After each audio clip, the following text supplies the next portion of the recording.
Hi hello welcome back to our channel working mom Sita. எல்லோரும் எப்படி இருக்கீங்க? நான் ரொம்ப நல்லா இருக்கேன். இன்றைக்கி ஒரு சமையல் வீடியோ தான் பார்க்க போகிறோம். நம்ம சமையல் வீடியோனா என்னென்னு பார்த்தீங்கன்னா, இன்றைக்கி ஈவினிங் வீட்டுக்கு வந்துட்டேன். கொஞ்சம் பருப்பு பொடி நம்ம சூடான சாப்பாடில் போட்டு நெய் ஊற்றி சாப்பிடுவோம். அது எல்லாருக்கும் தெரியும். அதில் இன்னும் கொஞ்சம் ஹெல்த்தியாக கீரை சாப்பிடாதவங்களுக்காக கீரையெல்லாம் போட்டு பருப்பு பொடி எப்படி செய்யலாம் அப்படின்றத நான் இன்றைக்கி செய்ய போகிறேன். அதுதான் இந்த வீடியோவில் பார்க்க போகிறோம். ரொம்ப சீக்கிரமாக பண்ணிடலாம், ஈஸியாக பண்ணிடலாம். ஒரு 10 நிமிஷத்துக்குள்ளே செஞ்சு சுட சுட சாப்பாடில் போட்டு சாப்பிட்றலாம். வாங்க வீடியோக்குள்ளே போகலாம். எப்படி செய்யறது, நான் எப்படி ப்ரிப்பேர் பண்ணுவேன், முருங்கைக்கீரை பருப்பு பொடி சாதம். வாங்க வீடியோக்குள்ளே போகலாம். இன்றைக்கி ஈவினிங் நான் வீட்டுக்கு வந்தோடனே பருப்பு பொடி சாதம் செய்யலாம் அப்படி சொல்லி ஸ்டார்ட் பண்ணிட்டேன். முருங்கைக்கீரை க்ளீன் பண்ணி வச்சுருக்கேன். ஆல்ரெடி இந்த வீடியோ நான் வாய்ஸ் ஓவர் கொடுக்கும்போது பார்த்திங்கன்னா எனக்கு கொஞ்சம் உடம்பு சரியில்லை, கரெக்டாக வீடியோ போட முடியல. இப்போ முருங்கைக்கீரை ஒரு ஸ்பூன் நெய்யோ இல்லை எண்ணெயோ ஊற்றி நான் ஃப்ரை பண்ணிட்டேன். அதே மாதிரி உளுத்தம்பருப்பு மட்டும் காஞ்ச மிளகா மட்டும் ஒரு அரை ஸ்பூன் எண்ணெய் ஊற்றி ஃப்ரை பண்ணி வச்சுருக்கேன். இப்போ நம்ம உடச்ச கடலை லைட்டாக ஆயிலெலாம் ஊற்றாமல் ஃப்ரை பண்ணியிருக்கேன். ஃபஸ்ட்டு உளுத்தம்பருப்பு கூட முருங்கைக்கீரை நல்லா ஃப்ரை பண்ணதை ஃபஸ்ட்டு கொரகொரன்னு பொடி பண்ணிக்கலாம். முதல்லையே உடச்ச கடலை நம்ம சேர்க்க வேண்டாம். அப்போ தான் நமக்கு நல்லா அந்த முருங்கைக்கீரை அரையும். இது பார்த்திங்கன்னா மிக்சிக்கு சுற்றி ஒரு கிளாத் நான் போட்டு வச்சுருக்கேன். ஆல்ரெடி இது நான் நிறைய வீடியோ க்ளீனிங் வீடியோவில் போட்டிருப்பேன். இது எதுனா உடனே டஸ்ட்டு பட்டுருச்சுன்னா உடனே துடைக்கிறதுக்காக மிக்சியை சுற்றி நான் அந்த கிளாத் வச்சுருக்கேன். அதாவது அது ஒரு கிளாத் மாதிரின்னு சொல்கிறத விட ஒரு டிஷ்யூ மாதிரி மீஷோவில் தான் நான் அதை பர்ச்சேஸ் பண்ணியிருந்தேன். இப்போ கொரப்பாக நம்ம உளுத்தம்பருப்போட கீரை போட்டு காஞ்ச மிளகா போட்டு அரைச்சிக்கிட்டோம். இதை கொரப்பாக இருக்கும்போது நான் இதை எடுத்து ஒரு நல்ல அகலமான பாத்திரத்தில் கொட்டிக்க போகிறேன். ஒரு நல்லா தண்ணி இல்லாத தொடச்ச பாத்திரத்தில் அதை கொட்டிக்கலாம். கொஞ்சம் வாய்ஸ் ஒரு மாதிரி இருக்குது, அட்ஜஸ்ட் பண்ணிக்கோங்க. இப்போ இந்த பருப்பு பொடிக்கு பாதி கொரப்பாக அரைச்சதை 2 பேட்சாக நான் பிரிச்சிடுறேன். இதில் பாதியில் என்ன பண்ண போகிறேன், உடச்ச கடலையே சேர்த்துக்க போகிறேன்.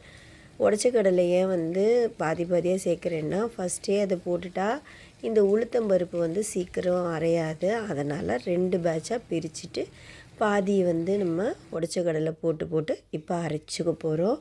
இப்படி பாதி பாதியாக அரைக்கும்போது நல்லா ஃபைனாக அரைஞ்சிடும். இப்போ பாதி இருக்குது, பாதி நான் இப்போ அரைக்க போகிறேன். எப்படி கலர் மாறுது, எவ்வளோ ஃபைனாக அரைய போது பார்க்கலாம். இப்போ பாதி உடச்ச கடலை எடுத்து வச்சுருக்கேன். அதை நெக்ஸ்ட்டு பேட்சுக்கு அரைக்கலாம். இப்போ பார்த்திங்கன்னா இது எவ்வளோ டார்க்காக இருக்குது. உடச்ச கடலை போட்டோடனே ரொம்ப நைஸாகிடுச்சு. உடச்ச கடலை தான் நல்லா இதுக்கு டேஸ்ட்டை கொடுக்கும். முருங்கைக்கீரையெல்லாம் இருக்கிறதே தெரியாது. அதுவும் நல்லா பசு நெய் ஊற்றி சாப்பிட்டிங்கன்னா ரொம்ப சூப்பராக இருக்கும். இது ஆர்கானிக் பசு நெய். மேலே பார்த்திங்கன்னா கொஞ்சம் நல்லா உருகுன மாதிரி தான் இருக்குது. இப்போ நம்ம இதை கடாயில் இல்லை ஒரு பாத்திரத்தில் ட்ரையாக இருக்கிற பாத்திரத்தில் இந்த அரைச்ச பவுடர் கொட்டிக்கலாம். அடுத்த பாதியை மறுபடியும் இதே மாதிரி அரைக்க போகிறோம். பாதி அரைச்சாச்சு, அடுத்ததையும் நம்ம இப்போ அரைச்சிக்கலாம். இப்போது அடுத்ததையும் நான் அரைச்சிட்டேன். அரைச்சது ரொம்ப நேரம் ஆகிட போதுன்னு காட்டலை. இதுவே கொஞ்சம் வீடியோ லென்த்தாக போயிடுச்சோன்னு தோணுது. பார்த்திங்கன்னா உடச்சக்கல்ல போட்ட உடனே ஒரு 2 செகண்ட் தான் நல்லா ஃபைனாக அரைஞ்சிடுச்சு சூப்பராக.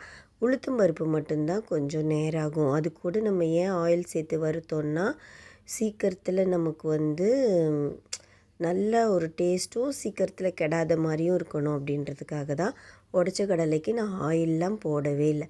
இப்போ பார்த்திங்கன்னா இந்த கடாய் பெரிய கடாய் தான், நிறைய இருக்குது. நான் ஒரு 100 கிராம் உடச்ச கடலை, ஒரு 50 கிராம் உளுந்து தான் போட்டிருப்பேன். நிறைய இது நல்லா சாப்பிடலாம். இப்போ இந்த பொடி பார்த்திங்கன்னா ஒரு 10 பேர்கிட்ட அதுக்கு மேலேயே சாப்பிட்லாம். இப்போ நான் இது செஞ்ச உடனே பசங்க கேட்பாங்கன்னு சுடுசோறு செஞ்சிட்டேன். ஏன்னா வந்து நைட்டு பகல் எதுவுமே பார்க்க வேணாம் இந்த பொடிக்கு. கீரை வந்து நம்ம பகலில் தான் சாப்பிட்ணும் அப்படின்னு இல்லை எங்கள் வீட்டில். இந்த பொடி வந்து நாங்கள் சுடுசோறு எப்போ நமக்கு வேலைக்கு போகிற அவசரத்தில் சாப்பிட முடியுமா? முடியாது. ஸ்கூல் போகிற அவசரத்தில் ஊட்டுனா ஒரு வாய் தான் சாப்பிடுவாங்க. அதனால் நைட்டில் கூட இதை நாங்கள் சாப்பிட்டுப்போம். சுடுசோறு வச்சுட்டு எதுவுமே இல்லை அப்படின்றப்போ இந்த பொடியை போட்டு நெய் போட்டு தொட்டுக்க எதுனா ஒரு உருளைக்கிழங்கு இது வறுத்து வச்சுட்டு சூப்பராக இருக்கும்.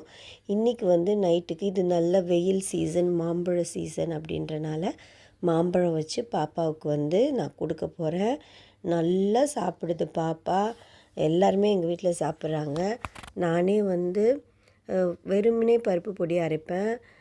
ஒரு சில நேரம் இந்த மாதிரி பண்ணுவேன். எனக்கு சரி இந்த மாதிரி பண்ணி வச்சுக்கலாம் இந்த மாம்பழ சீசன் வந்தோடனே தோணுச்சு. சரி அதை உங்களுக்கு ஒரு வீடியோவும் எடுத்துட்டேன். இப்போ பார்த்தீங்கன்னா சுட சுட சாப்பாடு ரெடி ஆகிடுச்சு. சும்மா வீடியோக்காக நான் உங்களுக்கு பிசைஞ்சு காட்டுறேன். கலர் வந்து பார்த்திங்கன்னா நல்ல ஒரு க்ரீன் கலர், பச்சை பசேர்னு இருக்குது. அப்படியே வீடியோவில் எப்படி இருக்குது எனக்கு தெரியல, நேரில் ரொம்ப நல்லாயிருக்கு. பச்சை பசேர்னு சூப்பராக. ஹீமோக்ளோபின் இல்லாதவங்க, ரத்தம் கம்மியாக இருக்குது, ரத்த சோகை இருக்கவங்க கண்டிப்பாக செஞ்சு சாப்பிடுங்க. நிறைய செய்ய முடியல, ஒரே ஒரு கைப்பிடி அளவு முருங்கைக்கீரை பருப்பு பொடியோடு சேர்த்துக்கோங்க. அவ்வளோதான், வேலை முடிஞ்சிச்சு.